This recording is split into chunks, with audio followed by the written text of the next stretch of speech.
Hello students, welcome back to my channel A2 Tips and Tricks. In the video la நம்ம என்ன பார்க்க போறோம்னா cost accountingல process costing sums தான் பார்க்க போறோம். ஓகே, ஸோ ஆல்ரெடி நான் இந்த சாப்டர்ல ஃபர்ஸ்ட் 2 sums வந்துட்டு அப்லோட் பண்ணியிருக்கேன். இப்போ நம்ம வந்துட்டு தேர்ட் சம் பார்க்கலாம். ஸோ ஃபர்ஸ்ட் கொஸ்டின் ரீட் பண்ணிட்டு நெக்ஸ்ட் நம்ம ஆன்சர்ஸ் போயிடலாம். So third question, calculate the cost of each process and total cost of production from the data given below. ஓகேவா? ஸோ நம்மளுக்கு இந்த சம்மில் பார்த்தீங்கன்னா ப்ராசஸ் 1, ப்ராசஸ் 2, ப்ராசஸ் 3. ஸோ நீங்கள் வந்துட்டு 3 ப்ராசஸ் அக்கௌண்ட் கிரியேட் பண்ணுவீங்க. ஓகேவா? So materials, wages, direct expenses, works overhead கொடுத்துருக்காங்க. நெக்ஸ்ட் பாருங்க, other indirect expenses of rupees 1275 should be apportioned on the basis of the wages. So இந்த apportioned அப்படிங்கிற வார்த்தை என்னன்னா ரேஷியோ அப்படின்னு ஒரு மீனிங். ஓகேவா? ஸோ இந்த ரேஷியோட மீனிங் என்னன்னா, இந்த இன்டைரக்ட் எக்ஸ்பென்சஸ் 1275 நம்ம வந்து ரேஷியோ பேசிஸில் 1200 is to 3000 is to 900 அப்படின்னு சொல்லி நம்ம ரேஷியோ இதில் 3 ப்ராசஸ்க்கும் நம்ம வந்துட்டு பிரிக்க போகிறோம். ஓகேவா? ஸோ அதை நீங்கள் ஆன்சர்ஸ் போடுறப்போ உங்களுக்கு புரியும். ஓகே, ஸோ அவ்வளோதான், ஒரு ஈஸி சம். நம்ம வந்து 3 ப்ராசஸ் அக்கௌண்ட் கிரியேட் பண்ண போகிறோம் கொடுத்துருக்கிற டீட்டெயில்ஸ் வச்சு. ஓகேவா? ஸோ ஃபர்ஸ்ட் ப்ராசஸ் அக்கௌண்ட்டோட ஃபார்மேட் என்னது?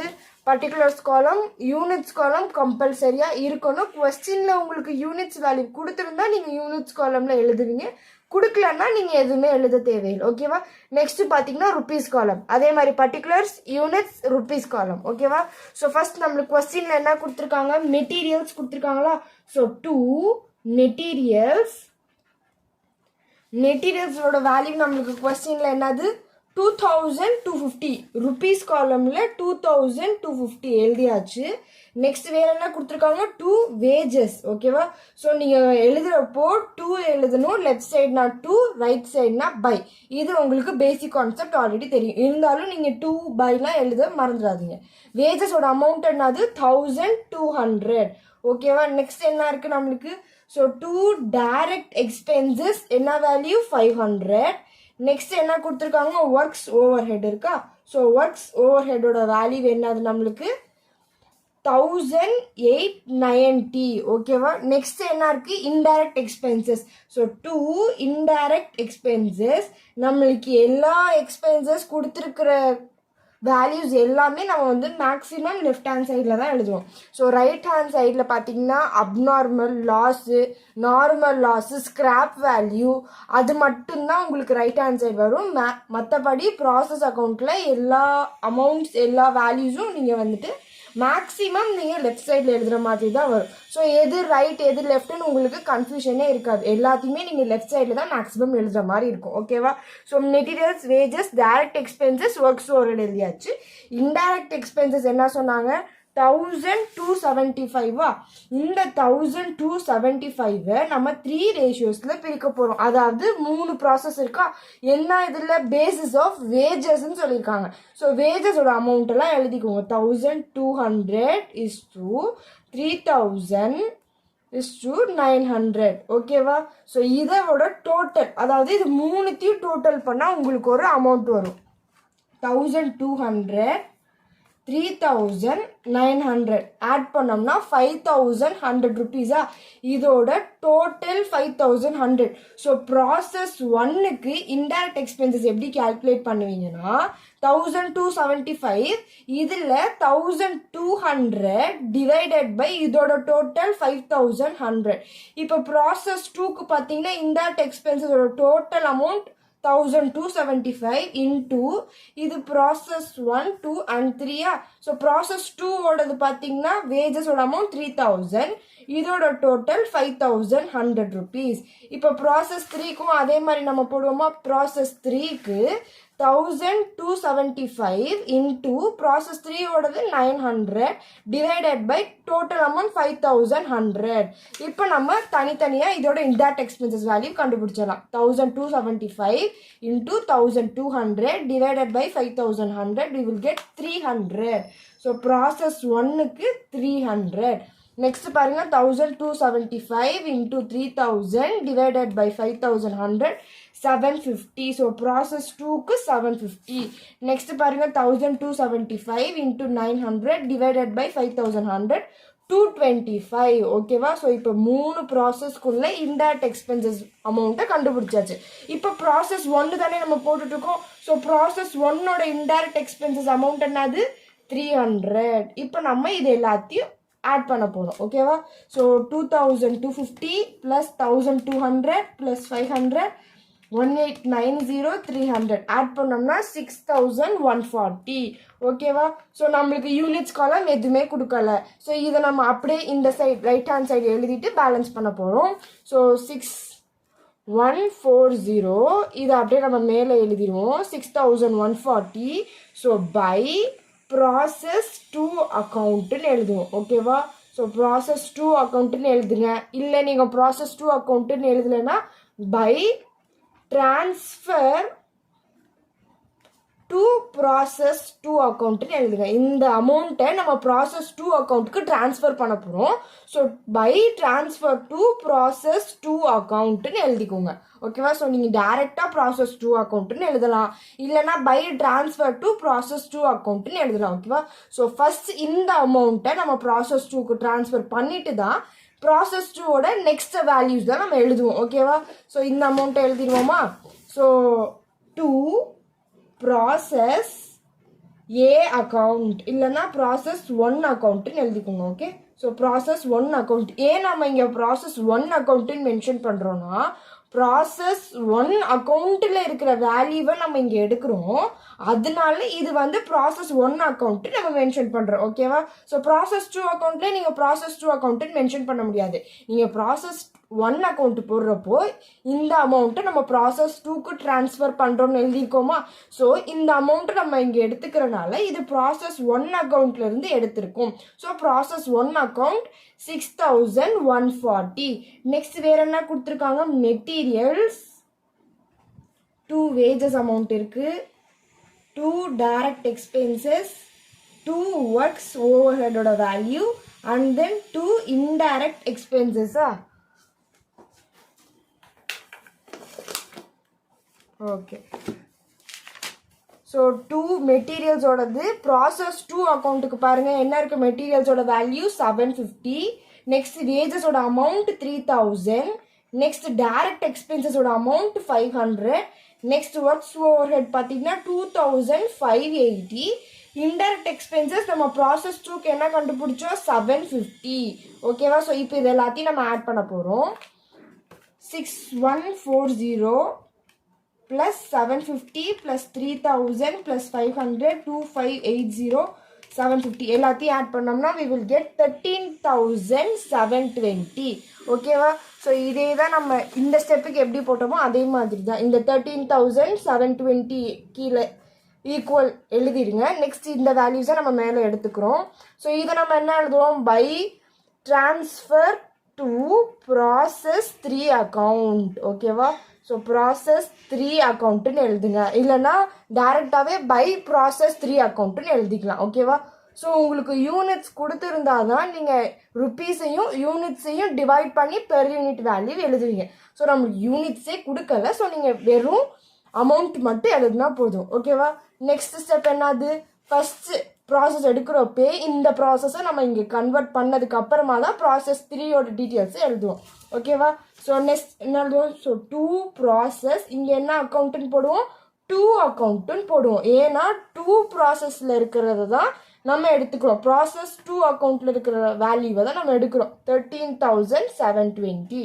நெக்ஸ்ட் அதுக்கப்புறமா தான் materials, 2 wages, 2 direct expenses, 2 works overhead and then 2 indirect expenses. Indirect எக்ஸ்பென்சஸோட வேல்யூஸில் எழுதப்படும். ஸோ மெட்டீரியல்ஸோட வேல்யூ என்னது? தேர்ட் ப்ராசஸ்க்கு 300, wages 900, direct wages 500, works overhead பார்த்தீங்கன்னா 1875. இன்டைரக்ட் எக்ஸ்பென்சஸ் நம்ம இங்கே கண்டுபிடிச்சிருக்கோம் பார்த்தீங்களா 225. ஸோ இதுதான் இன்டைரக்ட் எக்ஸ்பென்சஸ் ஃபார் தேர்ட் ப்ராசஸ்க்கு. இப்போ நம்ம எல்லாத்தையும் add பண்ணிடுவோமா? 13720 plus 300 plus 900, 500, 1875 and then 225 add பண்ணோம்னா நம்மளுக்கு 17,520 கிடைக்குது. ஓகேவா? ஸோ இதை நம்ம அப்படியே இந்த சைடு எழுதுவோமா? 17,520. ஓகேவா? ஸோ இதை நம்ம மேலே எழுதிடுறோம். ஸோ நம்மளுக்கு தேர்ட் ப்ராசஸோட இந்த சம் முடியுது. ஸோ இங்கே வந்துட்டு நீங்கள் ட்ரான்ஸ்ஃபர் அப்படிலாம் எழுத மாட்டீங்க. ஸோ நம்மளுக்கு தேர்ட் ப்ராசஸோட முடியுது அப்படிங்கிறனால பை ஃபினிஷ்டு ஸ்டாக் அக்கௌண்ட் அப்படின்னு எழுதுவீங்க. ஓகேவா? ஸோ இப்போ உங்களுக்கு சம் ப்ராசஸ் 2ஓட முடியுதுன்னா நீங்கள் ரைட் ஹேண்ட் சைடில் பை ஃபினிஷ்டு ஸ்டாக் அக்கௌண்ட் அப்படின்னு எழுதுவீங்க. ஓகேவா? ஸோ உங்களுக்கு ப்ராசஸ் கண்டினியூ ஆகிட்டே போகுதுன்னா மட்டும்தான் இங்கே ட்ரான்ஸ்ஃபர் டு, இப்போ 4 ப்ராசஸ் இருந்துச்சுன்னா இந்த இடத்துல பை ட்ரான்ஸ்ஃபர் டு ப்ராசஸ் 4 அக்கௌண்ட்டுன்னு மென்ஷன் பண்ணுவீங்க. ஸோ நம்மளுக்கு தேர்ட் அக்கௌண்ட்டோட சம் முடியுது அப்படிங்கிறனால பை ஃபினிஷ்டு ஸ்டாக் அக்கௌண்ட் 17,520 போட்டாச்சு. ஓகேவா? ஸோ ஒரு ஈஸி சம் தான். எல்லா வேல்யூஸையும் நம்ம அப்படியே எடுத்து எழுதியாச்சு. வெறும் இந்த இன்டைரக்ட் எக்ஸ்பென்சஸை மட்டும் இந்த 3 ரேஷியோஸில் நம்ம பிரிக்க சொல்லியிருக்காங்க. ஸோ 3 அக்கௌண்ட்ஸில் இருக்கிற வேஜஸ் அமௌண்ட்டை எடுத்து எழுதி இதோட டோட்டல் 5,100. ஸோ இப்போ நம்மளுக்கு இன்டைரக்ட் எக்ஸ்பென்சஸ்ன்னு சொல்லி ஒரு அமௌண்ட் கொடுத்துருக்காங்கல்ல 1,275. இந்த அமௌண்ட்டில் இன்டூ ப்ராசஸ் 1ஓட wages amount divided by total வேஜஸோட அமௌண்ட் 5,100. ஸோ இதை கேல்குலேட் பண்ணி ப்ராசஸ் 1, 2 and 3க்கு நம்ம இன்டைரக்ட் எக்ஸ்பென்சஸ் வேல்யூஸ் கண்டுபிடிச்சாச்சு. ஸோ ஃபஸ்ட்டு இதை நீங்கள் கண்டுபிடிச்சதுக்கு அப்புறமா தான் நீங்கள் சம் போடணும். ஓகேவா? ஓகே. ஸோ நெக்ஸ்ட் சம் பார்ப்போம். Sum number 4. ஓகேவா? So product 5 requires 3 distinct processes and after the third process the product is transferred to the finished stock. ஓகேவா? ஸோ தேர்ட் ப்ராசஸ்க்கு அப்புறமா finished stockக்கு கன்வெர்ட் ஆயிடுச்சு. ஸோ இந்த சம்ல வெறும் நம்ம 3 ப்ராசஸ் அக்கௌண்ட் தான் போட போகிறோம். You are required to prepare a process account from the following. So நம்மளுக்கு ஆல்ரெடி சொன்ன மாதிரி 3 ப்ராசஸ் அக்கௌண்ட் தான் கிரியேட் பண்ண போகிறோம். அதுக்குள்ள டீட்டெயில்ஸ் கொடுத்துருக்காங்க. Direct materials, direct labour, direct expenses. Total production overheads பார்த்தீங்கன்னா 12,000. It must be allocated to different process on the basis of the 150 of direct wages. So production ஓவர்ஹெட்டுக்கு என்ன சொல்லியிருக்காங்க? 150 of direct wages. So direct வேஜஸ்னால் நம்மளுக்கு இந்த direct labour தான் நம்மளுக்கு இந்த டைரக்ட் வேஜஸ். ஸோ 3,000ல் 150% தான் ப்ராசஸ் 1ஓட ப்ரொடக்ஷன் ஓவர்ஹெட். ஓகேவா? ஸோ சம் போடுறப்போ உங்களுக்கு புரியும். Production during the period was 400 units but there is no opening closing stock. So நம்மளுக்கு இந்த கொஸ்டினில் யூனிட்ஸும் கொடுத்துருக்காங்க. ஸோ நீங்கள் எடுத்தோடனே சம்மில் ஸ்டார்டிங்லேயே 400 யூனிட்ஸ்ன்னு மென்ஷன் பண்ணுவீங்க. ஓகேவா? ஸோ இதுவுமே ஆல்ரெடி நம்ம பார்த்த இந்த செகண்ட் சம் மாதிரி தான். ரெண்டுமே சிமிலரான ஒரே சம் தான். உங்களுக்கு வேல்யூஸ் தான் மாற்றி கொடுத்துருக்காங்க. ஓகேவா? ஸோ இப்போ நம்ம சம் போடுவோமா? ஸோ நம்மளோட ஃபார்மேட் என்னது? பர்டிகுலர்ஸ் காலம் யூனிட்ஸ் எழுதணும், ருபீஸ் எழுதணும். யூனிட்ஸ் கொடுத்துருக்காங்களோ இல்லையோ நீங்கள் யூனிட்ஸ் காலம் மென்ஷன் பண்ணி தான் ஆகணும். ஓகேவா? So particulars, units, rupees. Okay. So இந்த சைடு வந்துச்சுன்னா நம்மளுக்கு 2, இந்த சைடு வந்துச்சுன்னா பை. ஸோ நம்மளுக்கு அக்கௌண்ட் கண்டினியூ ஆகுச்சுன்னா இங்கே என்ன எழுதுவோம்? பை ட்ரான்ஸ்ஃபர் டு ப்ராசஸ் 2 அக்கௌண்ட்டுன்னு எழுதுவோம். இந்த side by transfer to process 3 அக்கௌண்ட்டுன்னு எழுதுவோம். நம்மளுக்கு ப்ராசஸ் 3ஓட அக்கௌண்ட் முடியுது அப்படின்னா இங்கே என்ன எழுதுவோம்? பை ஃபினிஷ்டு ஸ்டாக் அக்கௌண்ட்டுன்னு எழுதுவோம். ஓகேவா? So okay. ஸோ ஃபஸ்ட்டு என்ன கொடுத்துருக்காங்க? Direct materials, direct labour, direct எக்ஸ்பென்சஸா அந்த வேல்யூஸை நம்ம எழுதிடுவோம். So 2 direct materials, 2 direct labour and then 2 direct expenses. ஓகேவா? ஸோ நம்மளுக்கு இந்த கொஸ்டினில் ஃபஸ்ட்டு எடுத்தோன்னே என்ன எழுதணும்? 400 யூனிட்ஸ் கொடுத்துருக்காங்களா? ஸோ எடுத்தோன்னையும் நீங்கள் யூனிட்ஸ் நம்ம எப்போதுமே லெஃப்ட் ஹேண்ட் தான் ஸ்டார்ட் பண்ணுறோம். So units 400. ஸோ எடுத்தோடனே நீங்கள் இந்த காலமில் 400ன்னு எழுதிடணும். நெக்ஸ்ட் தான் நம்ம ருபீஸ் எழுதுவோம். ஸோ ப்ராசஸ் 1ஓட ருபீஸ் காலமில் என்னென்ன கொடுத்துருக்காங்க? Direct materials 8,000, direct labour 3,000 and then direct expenses 1,000. ஓகேவா? நெக்ஸ்ட் என்ன சொல்லியிருக்காங்க? Production overheads was 12,000 and it must be allocated to different process on the basis of 150%. So இந்த மாதிரி கொடுத்துருக்குறப்போ பேசிக்காக நிறைய பேர் இந்த இடத்துல மிஸ்டேக் பண்ணுவீங்க. என்ன பண்ணுவீங்கன்னா 12,000ல் 150% எடுத்துப்பீங்க. அந்த மாதிரி எடுத்துக்க கூடாது. அவங்க சொல்கிறாங்க என்னது? 150% of direct wages. ஸோ இந்த direct labor wages ரெண்டுமே சேம் மீனிங் தான். ஸோ இந்த 3000ல தான் 150. ஸோ 2 ப்ரொடக்ஷன் ஓவர் ஹெட்ஸ்க்கு என்ன பண்ணியிருக்காங்க, ஸோ நம்ம ஃபர்ஸ்ட் மூணுத்துக்கும் என்னென்ன ப்ரொடக்ஷன் வேல்யூன்னு எழுதிடுவோமா. ஸோ ப்ராசஸ் 1க்கு பாருங்க, இப்போ டைரக்ட் லேபரோட வேல்யூ 3000, இதில் 150%. ப்ராசஸ் 2ஓட டைரக்ட் லேபர் என்னது 3200, இதில் 150%. ப்ராசஸ் 3க்கு நம்மளுக்கு 1800 இருக்கு, இதில் 150%. ஓகேவா. ஸோ டைரக்ட் லேபரில் தான் நம்மளுக்கு பர்சன்டேஜ் கால்குலேட் பண்ணணும். ஸோ 3000ல் 150%, 4500. நெக்ஸ்ட் பாருங்க, 3200ல் 150%, 4800. 1800ல் 150% நம்மளுக்கு 2100. இதுதான் 3 அக்கௌண்ட்டுக்குள்ள ப்ராசஸ் ப்ரொடக்ஷன் ஓவர் ஹெட்டோட வேல்யூ. ஓகேவா. ஸோ ஃபர்ஸ்ட் இந்த மாதிரி ஏதாச்சும் கொடுத்துருந்தா நீங்கள் 3 அக்கௌண்ட்டுக்குமே கால்குலேட் பண்ணி வச்சுக்கோங்க. ஸோ இப்போ நம்ம ப்ராசஸ் 1 அக்கௌண்ட் போடுறோமா, ப்ரொடக்ஷன் ஓவர் ஹெட்டோட வேல்யூ என்னது 4500. ஓகேவா. ஸோ அவ்வளோதான், நம்மளுக்கு வேறு எந்த இதுவுமே கொடுக்கல. ஸோ இதை நீங்கள் டேரெக்டாக 400ன்னு எழுதிக்கோங்க. ஆட் பண்ணுறதுக்கு வேறு எந்த டீட்டெயில்ஸும் கிடையாது. ஸோ 400 டேரெக்டாக கீழே எழுதிக்கோங்க. ஓகேவா. ஸோ நெக்ஸ்ட் என்ன பண்ணுவோம், இதை நம்ம ஆட் பண்ணுவோம். 8000, 3000, 1000 and then 4500 ஆட் பண்ணோம்னா we will get 16500. ஓகேவா. ஸோ இதே தான் நம்ம இந்த சைடும் எழுதுவோம். ஸோ யூனிட்ஸில் 400 எழுதிருங்க, அதே வேல்யூ 16500 எழுதியாச்சு. ஸோ இதே தான் நம்ம மேலேயும் எழுதுவோம், 400, 16500 எழுதியாச்சா. ஸோ 2 by என்ன எழுதுவோம், transfer to process 2 account. Process 2 அக்கௌண்ட்டுக்கு இந்த வேல்யூவை நம்ம ட்ரான்ஸ்ஃபர் பண்ணுவோமா. ஸோ நம்மளுக்கு இந்த கொஸ்டினில் யூனிட்ஸ் கொடுத்துருக்காங்க. ஸோ யூனிட்ஸ் கொடுத்தா நீங்கள் என்ன பண்ணணும், கம்பல்சரி பெர் யூனிட் வேல்யூ கண்டுபிடிக்கணும். ஸோ பெர் யூனிட் வேல்யூ எப்படி கண்டுபிடிப்பீங்க, 16500 டிவைடட் பை அதோட பெர் யூனிட். ஓகேவா. So rupees divided by units நம்மளுக்கு per unit value 16500 divided by 400 நம்மளுக்கு என்ன பெர் யூனிட் 41.25. ஸோ நீங்கள் எழுதுகிறப்போ ருபீஸ் 41.25 பெர் யூனிட். ஓகேவா. ஸோ உங்களுக்கு எப்போ கொஸ்டினில் யூனிட்ஸ் கொடுத்துருக்காங்களோ நீங்கள் கம்பல்சரி பெர் யூனிட் வேல்யூவும் கண்டுபிடிக்கணும். ஓகேவா. ஸோ இது போட்டதுக்கு அப்புறமா தான் நீங்கள் செகண்ட் ப்ராசஸ்க்கே போகணும். ஓகே. ஸோ இப்போ நம்ம ப்ராசஸ் 2 அக்கௌண்ட் போடுவோம். ஸோ இந்த வேல்யூவை நம்ம டைரெக்டாக எடுத்து எழுதிப்போமா. ஸோ என்ன எழுதுவோம், 2 ப்ராசஸ் 1 அக்கௌண்ட், இதோட வேல்யூ என்னது யூனிட்ஸில் 400, 16500. ஓகேவா. ஸோ இங்கே நம்ம ட்ரான்ஸ்ஃபர் டு ப்ராசஸ் 2 அக்கௌண்ட்டுன்னு எழுதியிருக்கோம்ல, அந்த வேல்யூவை நம்ம அப்படியே ப்ராசஸ் 2 அக்கௌண்ட்டுக்கு எழுதிடுவோம். நெக்ஸ்ட் என்ன எழுதுவோம், 2 டைரக்ட் மெட்டீரியல்ஸ் இருக்குது, 2 direct labour and then 2 direct expenses, அப்புறம் பார்த்தீங்கன்னா 2 ப்ரொடக்ஷன் ஓவர் ஹெட்டோட value. So direct materials for process 2 account பார்த்தீங்கன்னா 1200, direct labor 3200, direct expenses 600. So production ஓவர் ஹெட்டுக்கு ப்ராசஸ் 2க்கு என்ன கண்டுபிடிச்சோம் 4800. ஓகேவா. ஸோ இந்த 400 டேரெக்டாக கீழே எழுதியாச்சு. இப்போ இந்த வேல்யூஸ் எல்லாம் ஆட் பண்ண போகிறோம்.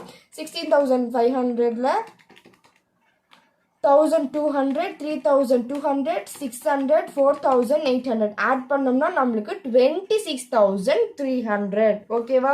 ஸோ இதே வேல்யூஸை நம்ம இங்கே எழுதுவோம், 400. நெக்ஸ்ட் பார்த்தீங்கன்னா 26300, இது அப்படியே நம்ம மேலே எழுதுவோமா, 26300, 400 எழுதியாச்சு. ஸோ இங்கே என்ன எழுதுவோம், by transfer to process 3 account. இந்த வேல்யூவை நம்ம ப்ராசஸ் 3 அக்கௌண்ட்டுக்கு ட்ரான்ஸ்ஃபர் பண்ணுறோம். ஓகேவா.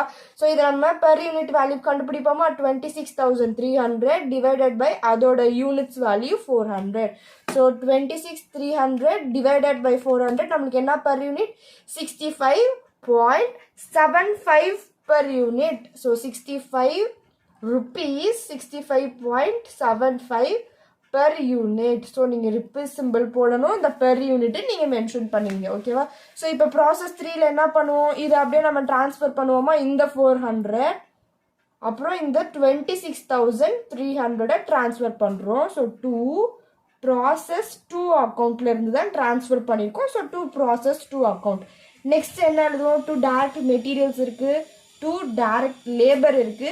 இந்த கொஸ்டின்ல நம்மளுக்கு டைரக்ட் எக்ஸ்பென்சஸ் நில்லு. ஸோ டேஷ் கொடுத்துருக்காங்க. ஸோ டைரக்ட் எக்ஸ்பென்சஸ் கிடையாது, வெறும் ப்ரொடக்ஷன் ஓவர் ஹெட்டோட வேல்யூ மட்டும்தான் இருக்கு. ஸோ டைரக்ட் மெட்டீரியல் பார்த்தீங்கன்னா 800, direct labour 1800, production over head நம்ம கண்டுபிடிச்ச வேல்யூ 2700. ஓகேவா? ஸோ இந்த 400 டைரக்டாக அப்படியே எடுத்து எழுதிடலாம். இப்போ இந்த வேல்யூஸை மட்டும் ஆட் பண்ணுவோம். 26,300 ப்ளஸ் 800, 1800, 2700 ஆட் பண்ணோம்னா we will get 31,600. இப்போ இதே வேல்யூவை நம்ம இங்கே எழுதுவோம். 400, 31,600. இதை மேலே எழுதுவோமா? 31,600, 400. இப்போ நம்மளுக்கு ப்ராசஸ் 3யோட அக்கௌண்ட் முடியுது. ஸோ நம்ம என்ன பண்ணுவோம்? By finished stock account, finished stock account நீங்கள் எழுதணும்.